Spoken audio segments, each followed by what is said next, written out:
Jangan lupa like, comment, and subscribe channel YouTube TVRI Bengkulu dan nyalakan lonceng notifikasinya.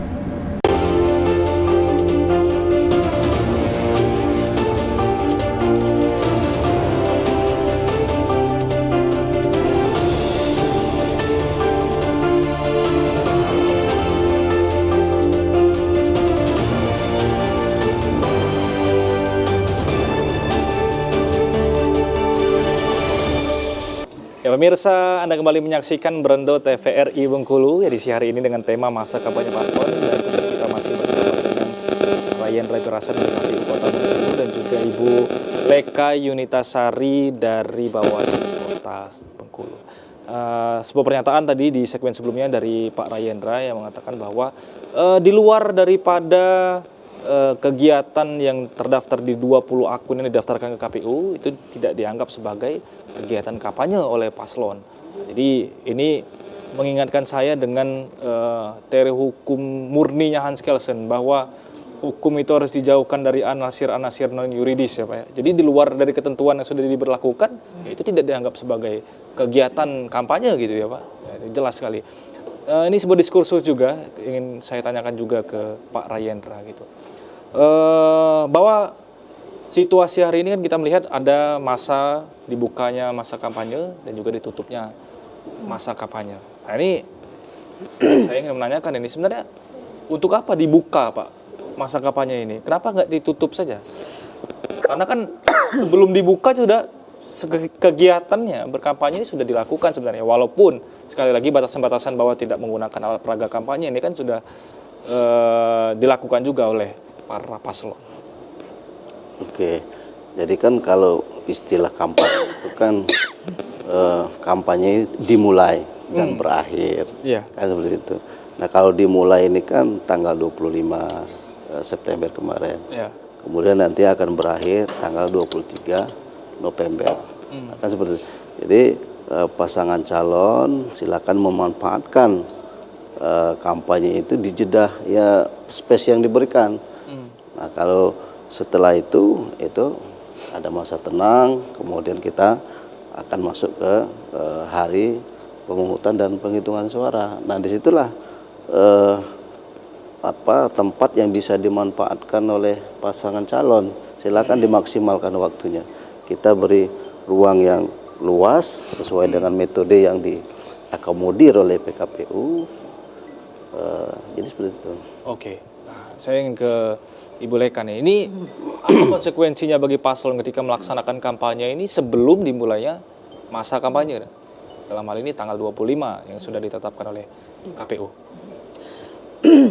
Masa kampanye ini kan dimulai ketika sudah ada paslon. Sudah ada pasangan calon, sudah ditetapkan, maka dia sudah bisa melakukan kampanye. Ketika dia belum ditetapkan, itu belum menjadi pasangan calon. Ketika belum sah menjadi pasangan calon, maka belum berlaku atau belum melekat ke dia bisa ditetapkan sebagai pelanggaran atau tidak. Ketika sudah masuk masa kampanye baru. Tapi kalau dia udah menggunakan APK misalnya alat peraga kampanye sudah dia pakai berdua dengan bakal calon lah, katakanlah misalkan kalau calon wakilnya misalkan itu seperti apa? Kalau kemarin waktu yang sebelum masuk tahapan kampanye kan memang sudah banyak baliho-baliho, billboard bertebaran tentang calon bakal pasangan calon ini kan tentunya. Karena kita belum bisa memakai regulasi tentang pilkada, jadi yang kita gunakan adalah peraturan perundang-undangan yang berkaitan dengan itu. Dan kemarin kita menggunakan peraturan daerah untuk bisa melakukan penertiban, karena yang dilanggar itu adalah peraturan daerah. Yang pertama letak dari alat sosialisasi itu kan ada yang di pohon, ada yang di tiang listrik. Nah itu kan mengganggu kebersihan, mengganggu ketentraman, kadang sampai mengganggu ketertiban, ada yang menutup jalan dan sebagainya. Jadi kita melakukan penertiban itu dengan menggandeng pemerintah sebagai yang punya wewenang. Bahwa karena mereka tuh sudah menjadi bakal pasangan calon, jadi Bawaslu memberitahu ini loh Pak, yang apa bahasanya tuh ya, alat peraga sosialisasi yang melanggar gitu. Nah, tinggal dari pemerintahnya yang melakukan penertiban tersebut. Oke, berarti sebenarnya sebagian besar temuan terhadap ketidaksesuaian alat peraga kampanye ini berada pada tempatnya gitu ya, pohon dan lain sebagainya. Kan kalau misalnya di billboard berbayar nggak apa-apa, boleh. Memang sudah tempatnya kan, tapi kalau misalnya yang tidak sesuai kayak di pohon itu, nah itu yang dilakukan penertiban gitu. Berarti tidak masalah juga sebelum itu, sebelum penetapan nih dan sebelum dimulainya masa kampanye sudah ada dimunculkan mungkin di tempat yang misalnya. Perkenalan, ya bolehlah mereka memperkenalkan diri kan ke masyarakat. Ya boleh.